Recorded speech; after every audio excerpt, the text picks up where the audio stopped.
all the flood of people. Hi, everyone. How's it going?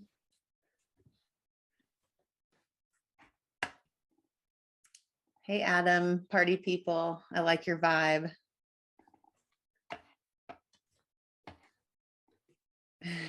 This is a good looking crew. They're all here to listen to you, Sidney. Oh, geez. Don't disappoint. Yeah, let's don't mess it up. It is, I will say it is different podcasting than live eventing. So I'm trying to get better at my live event skills here. Podcasting, you don't have people staring at you through the screen, but you guys are all cool people, so it should be good. I do, John. I need an opening act. Dang it. I don't have jokes like Megan. Like, I don't know. I got to get better at that. We'll give it a few more seconds here. There's more people coming in, then we'll kick it off. Sounds good. Excellent.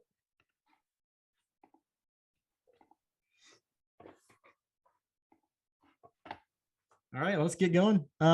Welcome everybody to the latest episode of Stacking Growth Live. I'm Cassidy, Chief Growth Officer at Refine Labs. I'm excited to have Sidney with us today. I think you're all here for a specific reason, and that's to hear Sidney dive into the next level of detail of our pipe go-to-market framework, which I'm actually excited to hear about this as well as all of you. So Sidney, welcome to the show. Hi, everyone. Nice to be here. Sidney Waterfall, VP of Demand at Refine Labs, and pumped to talk about this. I'm kind of a data Salesforce reporting analytics nerd at heart. So that's a fun fact about why I love this topic so much. I actually have to jump in here. Sidney, is it VP of Demand? It is. Or a new title? So it is. It is VP of Demand right now. Sidney's on her way to being promoted, everybody. So congratulations to her. Obviously, she doesn't want to introduce that to all of you on this call. So the way we're going to run this today is Sidney's going to show some slides, kind of delve into the pipe framework in more detail, what it is, why we built it, and kind of what are the next steps.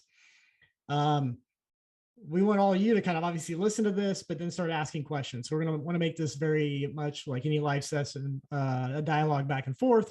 So as Sidney goes through this, I'll be asking questions, but I'll also be moderating all of you. So as you hear things that you want to know more about, feel free to pop them into the chat. I'll ask them for you, or we'll have you come on the show. So with that, why don't I turn it over to Sidney and we can get started. All right, let's do this.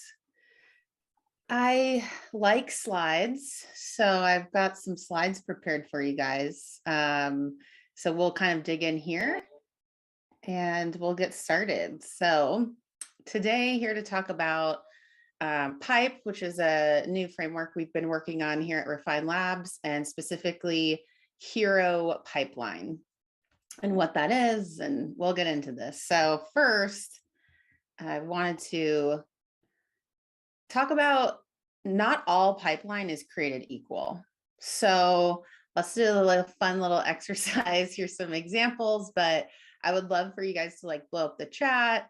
What is your definition of pipeline at your company? We'll assume like most of us are B2B SaaS marketers here. I know this will be different based on other companies, but what we hear a lot is a lot of varying answers. It's an opportunity opened. Okay, that's what we count as pipeline. We count it as pipeline when the opportunity has, or the sales team has completed a full product demo. And that's when we take the opportunity amount and count it as pipeline. Look, we got some chat over here, stage 1 pipe, sales accepted pipe. Look at this, number of opportunities been accepted and qualified by the sales team. So all like similar in theory definitions, but slightly different for every different company. I know this has been the same when I've worked at different companies. There's slight differences in each of these definitions. It's we count it as pipeline when it hits SQO. Okay, what does SQO mean? SQO means the amount on the opportunity after the sales team fully accepted it. Okay, makes sense. We say stage 3 opportunity is pipeline at our company. Okay, what does stage 3 mean, right? So that's kind of to my point here. The chat is kind of blowing me up right now of all the funny things that people are putting in here. But that's kind of what we mean is everyone has a slightly different definition of pipeline. So that comes with its challenges. Obviously, with pipeline comes opportunities. So what does an opportunity mean at your company? Here's 4 different examples that we typically hear. And it really depends on your sales cycle, right? When in your sales process and how you have set that up internally, which is personal to your company and your business. So some companies say, all right, we create opportunities right when the meeting is first booked by the SDR. AE hasn't even talked to them yet, but we're going to create the op to start tracking it. Awesome. You can see the other things on the slides here. After the first call, AE has to prove it that they're in a buying cycle. Like, what does that really mean? It's a little subjective, right? After the AE has completed a full demo, the demo might not be the first call, it might be the second call or tailored to your process, or there's 1,000 different variations. So that's what I mean by pipeline is not created equal here. And when we go into this, you remember these definitions on the next slide, but we're going to go into some examples here about how this kind of breaks down when you start looking at overall pipeline, inbound versus outbound pipeline, and this concept of pipeline source.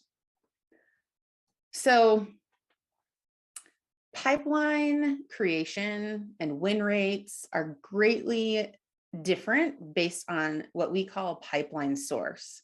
So here's some examples of pipeline sources.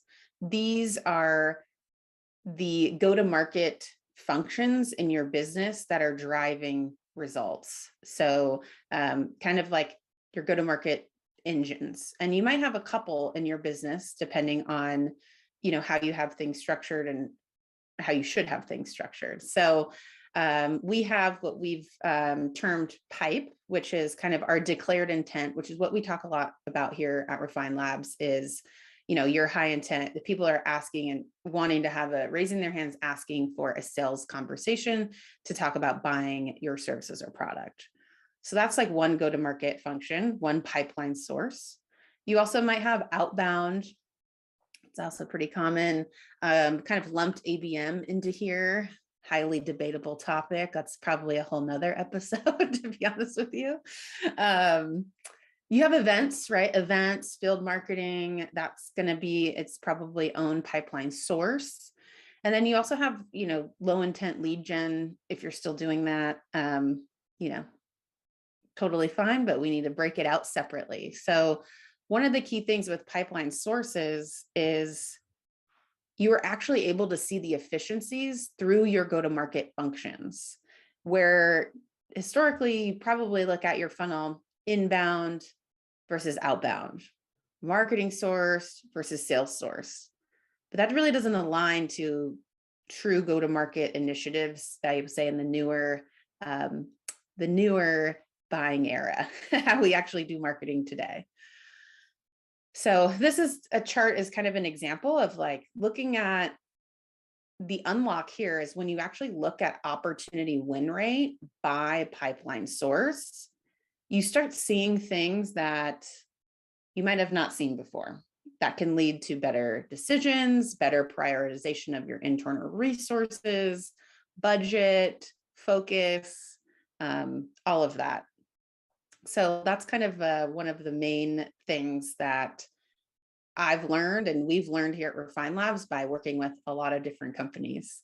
You can see here on the chart, we've got our 4 different companies. On our last slide, they had 4 various different definitions for how they create opportunities. So because they have very different definitions and there's not a standardized way to look at the data, it's very hard to benchmark. Hey, company one, you're at 16% win rate on your pipe declared intent funnel. Company two is at 48%. Oh, company one, you're below the benchmark. You're not doing that good. But you can't really say that, because if you remember, I'll flip back. If you remember, opportunity one, they create opportunities before the sales team has even talked. They create opportunities at meeting booked. So that makes sense why their win rate is going to be a little bit lower, right?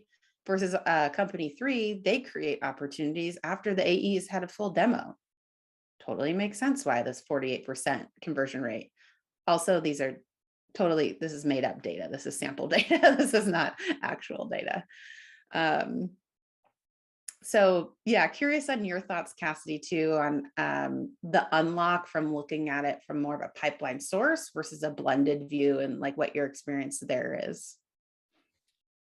Yeah, I mean, for a few things, we were talking about this earlier. When we think about just what makes up pipeline and opportunities, like we went through this at my last company, shifting from what a lot of people said here, which was an AE kind of qualifying an opportunity and putting that in the pipeline, to just capturing new conversations and starting that in pipeline. So if you think about what that does to these numbers on this chart, that dramatically changes it. So if you don't have like a structured way of thinking about that, it throws off your pipeline dramatically. What I like about this is that there's a lot of debate around what's a marketing source and sales source, and kind of who gets credit for what. And when I think the power of pipeline source is just, it kind of gets that out of there, and it talks about like where did the pipeline come from in terms of the source, and then what's the performance of each one of those, and how do you really compare, at least in this chart, you can start comparing apples to apples across pipeline sources, which I think is ultimately what, as a business leader, you want to do, because you want to determine where you need to be investing your money and time and effort across both sales and marketing. So I think we've all faced this scenario where when you're trying to compare what you do to some other company, whether that's your VC doing that across their portfolios or what have you, this paints the picture of the complexity of that. Definitely. I'm going to go into a quick story of literally how we got here and what we learned before we then talk about the nuts and bolts of the pipe framework. So we work with a lot of SaaS companies here at Refine Labs, various industries, various stages, different, complexities in their business.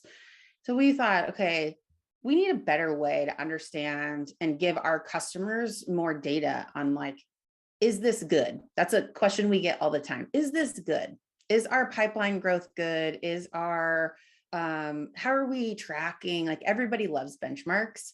And that's the problem, is that without standardized data, the benchmark is challenging. So we set out to do this. There was a kind of internal task team. We're like, all right, we're going to audit and collect all of our customer data. And we want to look at trends and then give those insights to our customers. Like, hey, you're above average on your pipeline growth quarter over quarter of the last year or the last 6 months, or even, booked meeting growth, different metrics. We want to be able to provide that. So we go into all the CRMs and we're looking at data, and we learned a lot through this exercise. We learned that there's a lot of challenges because we are comparing opportunity create and pipeline creation, even if you want to go a step up and say, high intent conversion, so demo request growth or things like that. We collected it. We were looking at the data. We're looking at the trends, and we're like, this is not apples to apples. And this is not helpful for customers. And if it's not helpful for our customers, it's not going to be helpful to anybody, any marketers, any go-to-market leaders, when people ask for benchmarks and things like that. So we kind of tried to figure out, can we make this work? How do we make this work? What's a system that's better for not only our customers, but essentially the industry? And that's really what we wanted to figure out. So That project got kicked off in Q3 of last year. We spent like a quarter digging into it and we learned a lot.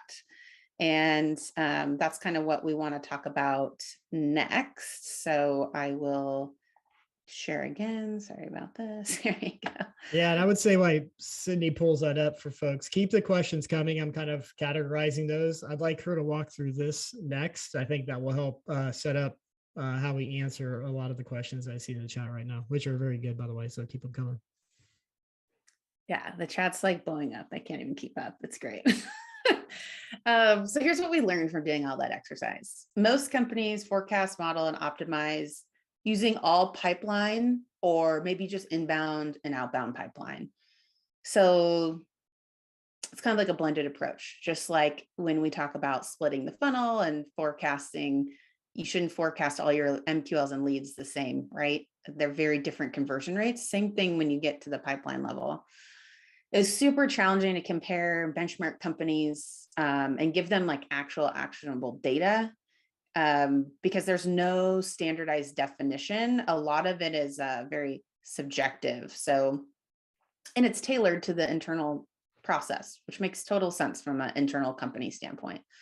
So that's kind of what we learned. And we said, like, there has to be a better way. So we figured out, and this is kind of what we put all of our heads together at Refine Labs. We have a ton of smart people here. There has to be a better way. We've got to create a new solution. So insert our pipe go-to-market framework. We've been chatting about this a lot on the other podcasts, our state of demand gen. So I'm super excited to kind of walk you through some nuts and bolts of it. And then we can dive into questions and things as well. So first, before I go into what the framework is and the key steps of the framework, I want to kind of go over like, what is this? So it's something that we developed here at Refine Labs that we use to understand the performance of our go-to-market source, which is pipe. We've branded that, and that's essentially our high intent website conversions. High intent, someone asking you to come in, they've declared the intent, they've personally told you their intent, not intent software, again, a whole nother episode. They've personally said, I want to talk to the sales team, and they came to you to ask for that. That's this go-to-market funnel, and that's what this is going to be kind of centered around. And the reason why we call it pipe is instead of a funnel, it's the sales velocity of this source is probably your highest sales velocity channel or go-to-market channel, depending upon, but it's one of your highest. So definitely pipeline versus a wide funnel all the way down. So let's go and check it out. Oh, hey-o. Learn how to work slides, you know? Okay, so here's the kind of the nuts and bolts of the go-to-market framework. So we started up at the top of the funnel, top of the conversion here with what we call pipe conversions. So these are declared intent form fills on your website that someone is asking to speak to your sales team. Most commonly a demo request, a pricing request, book a consultation for us on our website. That's our high intent conversion. That's when someone is asking to speak to your sales team. One caveat here that I want to talk about is right now for this conversation, what we're going to talk about today, it's centered around like a sales-led motion. We'll probably have more iterations of this that works in product-led as well.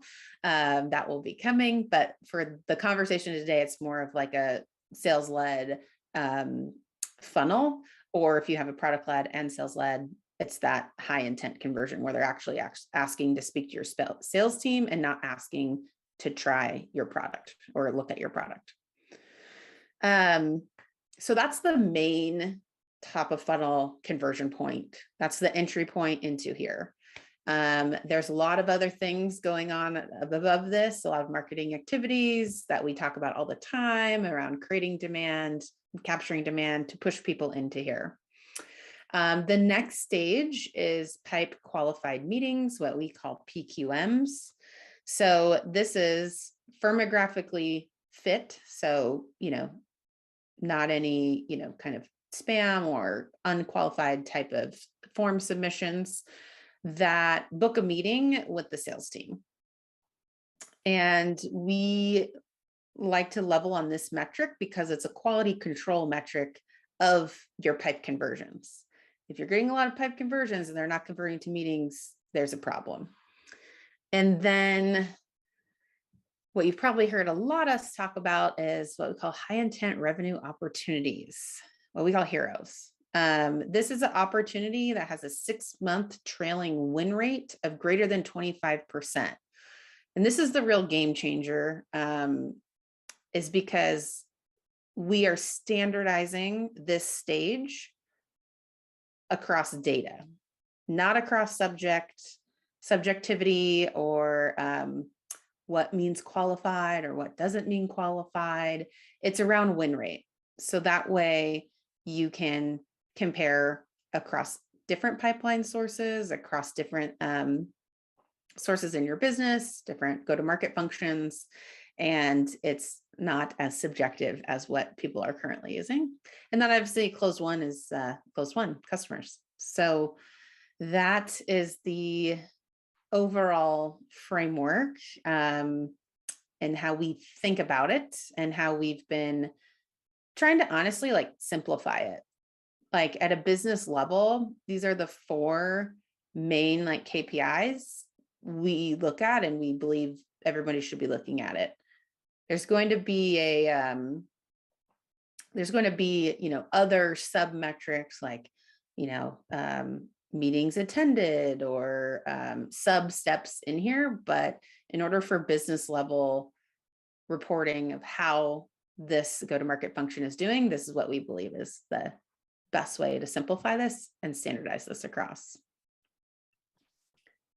But I feel like I've been talking a little bit. So. Yeah, let me jump in. I would love you to explain a little bit on, this is something you educated me on. I pushed back and said, why do we have pipe qualified meetings? Why is it not pipe conversions?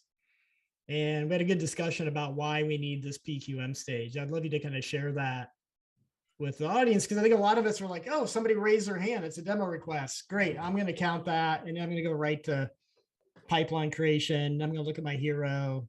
And we've kind of put this step in between, and it was qualified meetings. It wasn't necessarily meetings held. And we went through that whole discussion. Yeah. Maybe some of that is going through people's mind now. It'd be great if you could just elaborate on that. Yeah. I see some other questions in here around firmographically fit and conversions as well. Like, why do we level up firmographically fit at the meeting level?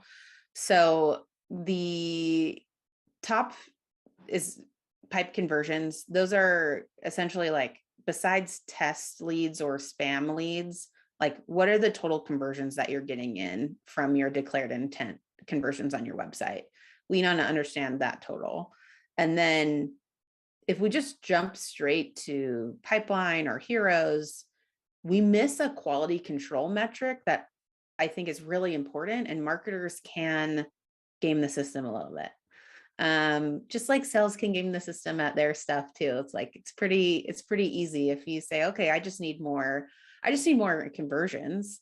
All right, I'm going to, run maybe performance marketing, or I'm going to do some lead gen retargeting for demos, or I'm going to get really creative with the language on the landing page here to get people to fill out this form so we get more of those pipe conversions. But if they are not actively dedicating a time to speak to your sales team, that's the first step. If they are not saying I want this and here's time I'm giving you my time, I'm willing to schedule my time as a prospect or a potential buyer, that's what we want to center around, because that's harder to, game the system a little bit here. It's a harder metric to get. It also is a very good metric to center around because it's a metric that is more shared between sales and marketing. So I think it's a good metric to think about. When I think about go to market, I don't really think about with this framework, marketing does this and sales does this. It's like, we're one team, and like, how do we drive ultimately revenue in these 4 steps? So I think that's one of the reasons we advocated and decided on qualified meetings. And then, yes, of course, you should be tracking, meetings attended or meetings sat. Of course, that's a metric that you need to look at. The other reason we didn't initially go out the gate with that is because you'd be surprised at how many people don't even track that right now. And like, it's very surprising. It seems like a very easy metric to track. Some companies don't even actually track like meetings consistently, I would say, in a non-manual way, meetings booked with their sales team.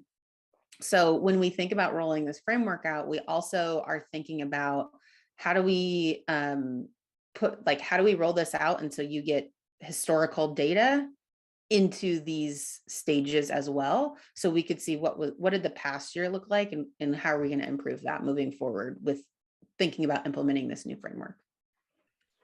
Hey, Sidney, there's a couple of questions here. And I think you just clarified that, but it was PQM. Is that a definition of qualified meetings? So that happened before the meeting or after the meeting? And what you just said is, we like to think of it as before the meeting. One of the practical reasons why is because, if I heard you correctly, is like a lot of companies don't track whether the meeting actually was held or not. Yeah. I guess another one would be, if there's declared intent and they want to have a meeting and they're qualified and we can't get them in the meeting, that's a point of friction that you want to kind of measure over time and figure out how you close the gap on, versus if you just went with only meeting held, then you're missing a granularity there that's probably important. Anything else I missed on that in terms of I think that decision?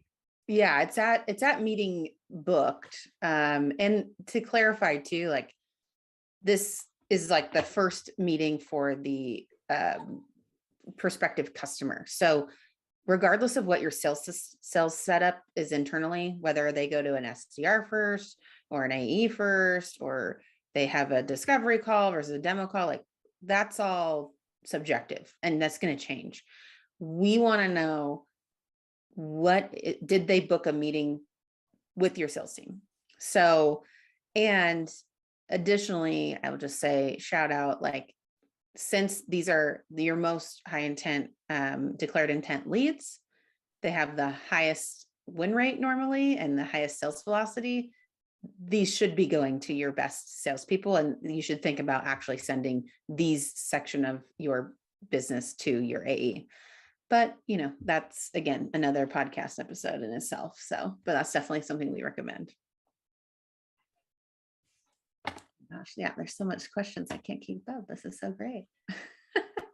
One of the questions in here, I think might be a good place to answer this, or I think it leads into what you're going to talk about next. And that's just this notion of, is HIRO only used on kind of the high intent kind of pipe framework as we're talking about, or is this HIRO something you can use across other pipeline sources? And like, what does that look like? Definitely. It's, to quickly answer the question, then I'll jump into the next slide, which is centered around HIRO. It's something that you can use across all go-to-market functions. The reason being you can use it across go-to-market functions is because it's standardized on win rate. So you could have, a pipe high intent revenue opportunity. And the reason we specifically called it like revenue opportunity is because it's centered around win rate, which is greater than 25%, which is 1 in 4 should close, right? So it's got a consistent, proven predictability to revenue, right? And that's what we wanted to standardize around the 25%, the 1 in 4. So let's just jump into HIRO while we're here. Okay, so one thing to note here, high intent revenue opportunities, you will see this, and this is kind of how we can explain this concept is, we've already mentioned it's a standardized definition around win rate. So boom, apples to apples. You can compare a HIRO from company 1 to company 5, and you could actually start benchmarking and understanding trends. You could also do that across your go-to-markets. So you could have your HIROs for pipe, you could have your pipe HIROs, you could have outbound that HIROs that fit that definition, partner, event, what have you, right? And then you would have, okay, how much actual qualified pipeline that we describe as HIRO is coming in. And the reason you can do that is because it's standardized. So one thing to note here is if for some reason our definition is typically 6-month trailing win rate, there are one nuance, like if you have a 12-month sales cycle, we might look at a 12-month trailing win rate here. But this graph on this slide kind of demonstrates, okay, every company has their own stages. Typically we see between like 5 and 7 stages. I hope you don't have more than 7 stages, but your HIRO stage will vary by company, but it will also within your company is going to likely be different by pipeline source. So here's an example. Again, this data is kind of just like sample data to explain the concept here, but you have this could be 3 different companies or 3 different go-to-markets, and you're gonna have your different stages. So let's just take this first line as the example here. Stage 3 has a win rate of 25%. So that's when we know when it hits stage 3, we know it's considered a HIRO. However, and that's actually typically what we see around stage 3-ish around for pipe across our customers. Well, maybe in outbound, it's stage 2. That's it's higher, it's 27%. So in outbound, it would be your stage 2. Or maybe in your low intent lead gen or your webinar stuff, like the opportunity actually has to get to stage 4 for it to increase across that 25% threshold. So you can kind of see how you could use this definition across different companies to benchmark, and then also internally across different pipeline sources. Another thing to caveat here is a lot of these different pipeline sources have different go-to-market needs, different go-to-market processes, and just different tactics overall, both on marketing and sales. If you think about events or field, when opportunities are created, how they're created, the marketing tactics and the spend that goes into that is much different than low intent lead gen or outbound, right? Outbound, sometimes they have a whole different sales process for outbound, as you probably should. So those are some things to consider there with the HIRO pipeline. Anything else that is good to call out here, Cassidy, from your perspective? I just want to reinforce this point. I think this is, from my opinion, the most powerful part about the HIRO concept, and that is the ability to standardize across what we call pipeline sources, but it's really go-to-market strategies.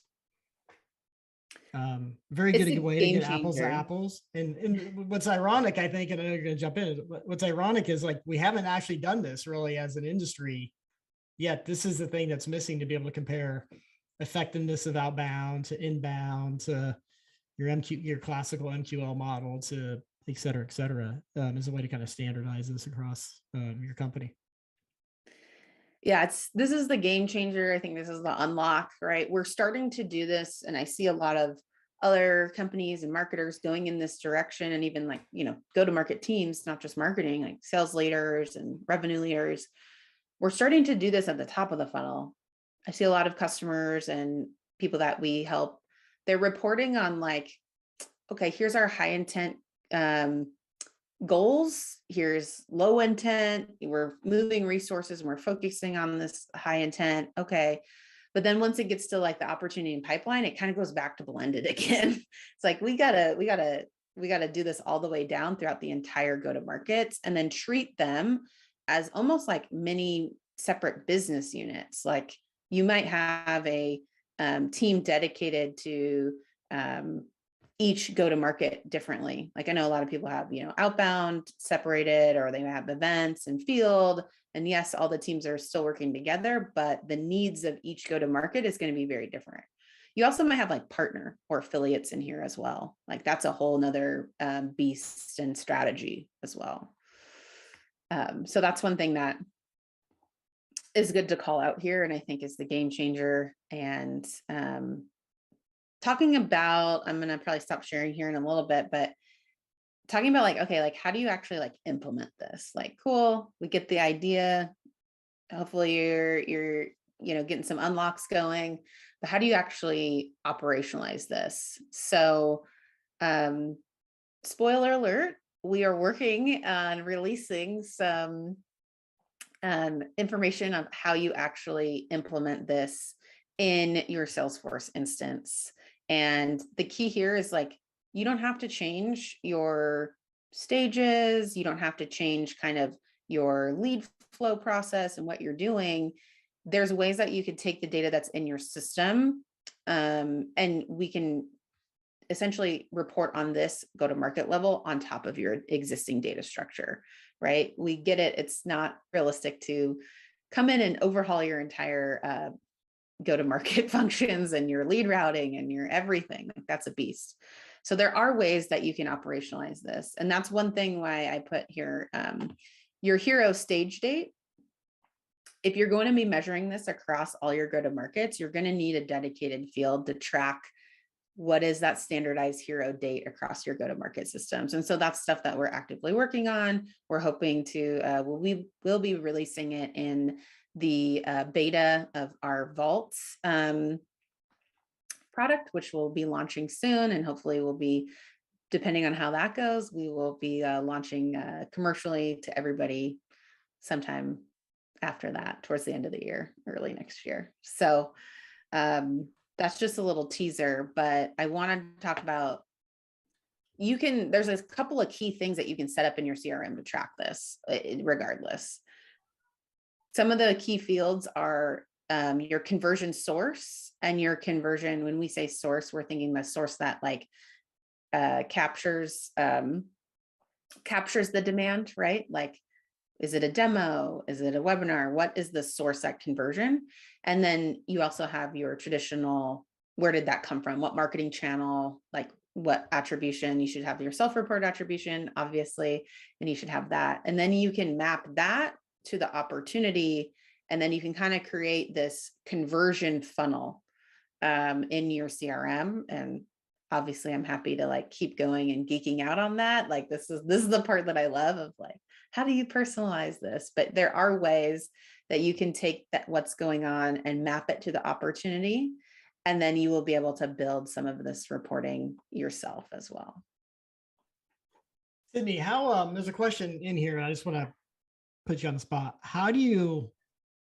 What happens to terminology like MQL, SQL, SAL in this model? Because I think people can, I think pretty self-explanatory. You did a good job of explaining the power of this, but it's at a different stage of what we normally measure in marketing. It's a different set of terminology. And what happens to the old terminology? So when you go to change how you're reporting at like a business level, at a go-to-market level, like that is not an easy task. So I think there's kind of a phased approach to this, to be honest with you. I think of MQL and SAL and SQL as that is like the lead flow. That's how we trigger people to do certain actions in the CRM. And that's how they know what to do when, right? This framework is layered on top of that says, how is the business actually reporting and how is the business doing? That shows all attribution sources, not just what you can track in your CRM. So it's like a simplified version of that. I think over time, and we work on this with our customers, is over time, there is no MQL report. there's a pipe conversion report, because that's the main metric that we are focused on at the top of the pipeline, right? So from your team reporting, your metrics, this becomes the main source of truth and the main source of how everything is working. Of course, there's going to be, as marketers, there's a lot of other metrics, channel metrics, sub metrics. You can still look at all of that data and make decisions on it. But we know that there's flaws with some of that data from like a macro perspective when you're making decisions on channel level attribution, for example. So that's kind of how we phase people into it. And then over time, this is literally what a few of our customers use to report on how everything is going. How is this? What is our cost per hero? Like, that's what we should be caring about, not what's our cost per lead, for example. Yeah, what's interesting, and maybe you could share some thoughts about how our customers have made this this shift, and that is, we're talking to largely a bunch of marketing leaders, and this is a, for lack of a better word, business metrics system, meaning you're really trying to change how sales, the CEO, the executive committee, the board looks at the performance of your company, and it's kind of coming from the marketer. So how do you have that conversation within a company, or how have our customers had that conversation? Yeah, I think it starts with mindset first, right? When you're changing your go-to-market strategy, you got to make sure your go-to-market leaders have a similar mindset, or at least generally understand, maybe not as deep as you do as a marketer or marketing leader, but generally understand, okay, we're going to be shifting and going into, more creating demand, and we're shifting our strategy to actually drive the business and demand. In order to do that, we need a new measurement model. And this is the measurement model that we recommend. We found to work really well. And so you can get this data backdated too. So you can have historical data on some of these stages in your CRM. You might need some help with that, but we can. And so the business now becomes, what are our main KPIs that we're goaled off of, that we are tracking? And that's where this model comes in, and I think truly gets adopted, is what is the CMO accountable to? What is the VP of sales really wanting, or CRO? We want more HIRO pipeline generated, hopefully from pipe, but honestly, from whatever source we can get it, we want more HIRO pipeline, because it's going to drive the revenue growth. So it takes a lot of the top of funnel metrics that a lot of people get in the weeds around channels and leads out of it, and perfectly aligns everybody to be driving towards the same goal. So that's one of the big benefits of this type of model, is it really perfectly aligns sales and marketing. Good question here. I'm going back through the chat, so keep them coming, folks. It's a good point from John. Like the HIRO definition is kind of it's an outcome-based attribute. You have data, you can look at 6-month trailing win rates, you can factor that into the stage, et cetera.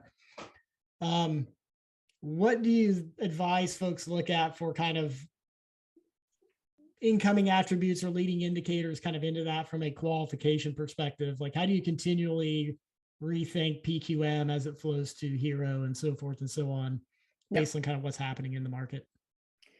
So we look at, obviously you can look at the conversion rates between those stages, but we also look at, like, what's our pipe conversion to win?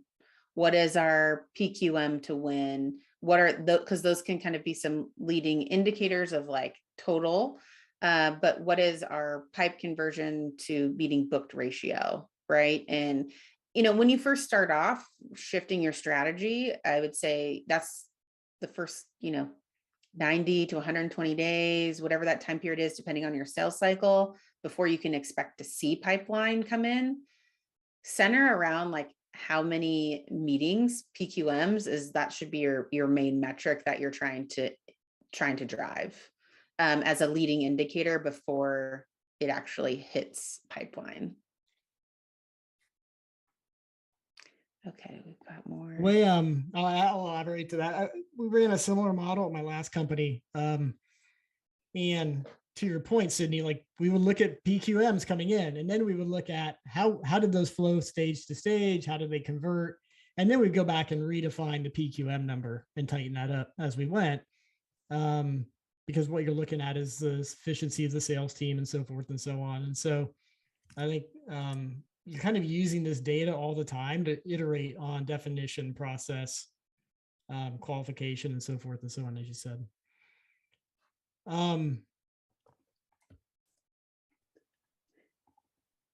John, I like your follow-up. That's a magic question, John.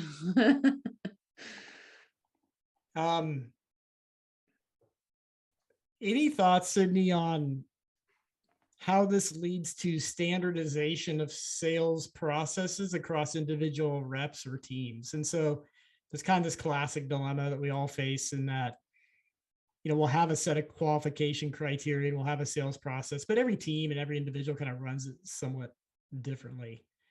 Maybe it's too early to tell to say how kind of this standardization just maybe even changes definitions of stages and criteria in and out of a stage as we move forward to kind of more standardize what sales is doing, or is that just too far out there? I think like your win rates and things can change, right? Based on what sales is doing, what initiatives they're doing, you know, how they're working and how they're closing as a sales team too. And if, you know, as a sales leader, if you're going to update your sales process and update some stages, that might affect certain stage win rates. So I think we're going to learn that a little bit more as we work with this framework on more customers. But we have one customer who their sales org has matured. Their sales org is getting better. Why? Why do I know that? Because the win rates at the bottom of the funnel on like lower level stages are increasing like year over year, quarter over quarter. Also, you know, of course, we were saying it's a testament to the lead quality, which is true. We're driving good demand, but like we still got to close it for a higher ACV deal. So that's one instance where for that customer, it was like their stage 3 was like the stage that it would convert at X amount, and that was above the 25%. And then, you know, their sales standardization and their sales maturity up leveled a little bit. And then we're seeing stage 2 is actually converting and becoming their HIRO. So I think that's a testament to like the go-to-market function working and working together. One question we had a while ago, I'm going to take it back kind of the beginning, and that is we defined this concept of pipeline source, which kind of drives this, something we talk about quite a bit. What is the relationship between kind of pipeline source and kind of channel? Like this came off of LinkedIn or it came off of TikTok or it came through a different channel. How do we think about the relationship and differences between kind of channel and source? I think at a source level, that's what you really understand what's going on with this go-to-market function. Of course, at a channel level, I would advise that you look at your standard attribution, which is your capture demand attribution, and then your, hopefully you have, you know, self-reported attribution that's talking to your created demand, what's going on there. So it's a little bit of a hybrid model, but it is definitely something that we look at. Where are we seeing growth? We look at both because we know they work together in like a hybrid fashion. But same thing, like we're going to, underneath that pipeline source, you can slice and dice the data in a bunch of different ways, depending on what you're trying to look at. Are we looking at, okay, certain segments are growing faster than other? Are we hitting our goal for certain geos? This is just kind of the global look at that. Are we hitting certain goals for marketing investments or not? But I would advise you not to get too in the weeds at the channel level, just because we know a lot of the issues with software attribution is only incentivized to look at capture demand channels. So if you're actively investing in a create demand strategy, it's going to look like direct and organic and Google search are going up, and your LinkedIn and your Facebook and your, podcast is probably not even a channel in your CRM. But all of that is not going to get the credit it deserves. So we look at it blended as well. But again, you can slice and dice it, segment, mid-market, enterprise versus SMB versus geo. That's where you can slice and dice the data to understand what's going on, but at a high level to answer business questions. Are we hitting our goals? Are we doing the right things from an investment perspective? You should be looking at that blended from a go-to-market approach. We have a few minutes left, so if anyone has any last minute questions, toss them in the chat. I will ask one that has come up, and that is, it's obviously early days, and part of why we're doing this is so we can help benchmark across our customers in the industry conversion rates through this framework. Any rules of thumb on what you've seen early on in terms of pipe conversion to PQM to HIRO? Obviously from HIRO onwards, we have a standard. Anything up funnel that we've kind of seen as far as what people should strive for if they go and try to implement this? Yeah, what we've seen so far in our data, and again, we're always trying to get more data, but what we've seen from our customers is from a pipe conversion, it's going to convert to revenue around 6 to 10% usually. So pipe conversion to close one. That's typically a range. Obviously, we've got outliers a little bit on each side. And then a PQM, so meeting booked, that can convert normally around 8 to 15%, depending on the industry and, sales process and all of that. And that's why, again, we centered around that 25%, 1 in 4, predictable.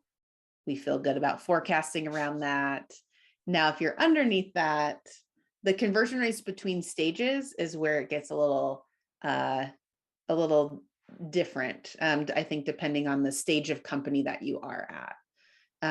If you're a Series B versus that has a more junior sales org versus a Series D, who knows, that is kind of a well-oiled machine. Those conversion rates between stages will look a lot different. And that's something that we hope to have more data on and actually be like publishing frequently for the market. I can attest that those conversion rates are what we see as well as we run this model on our own pipeline.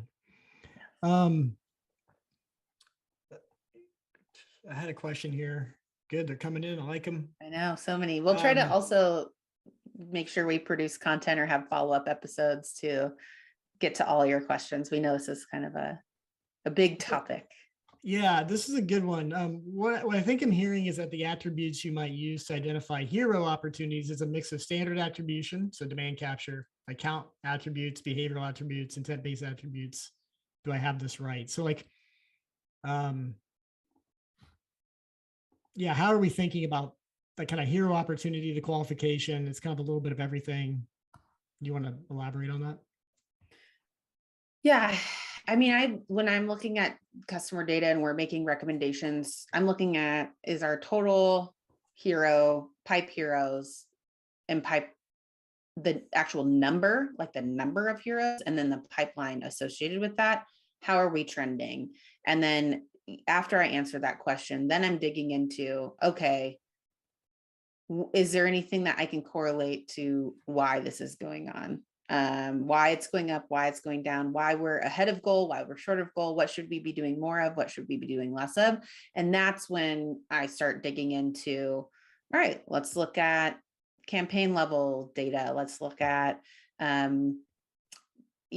software attribution and create demand attribution, see if there's any insights there that we can like put our foot on the gas if we see something working, or maybe something that we are over investing in and we're not seeing it come through in self-report attribution.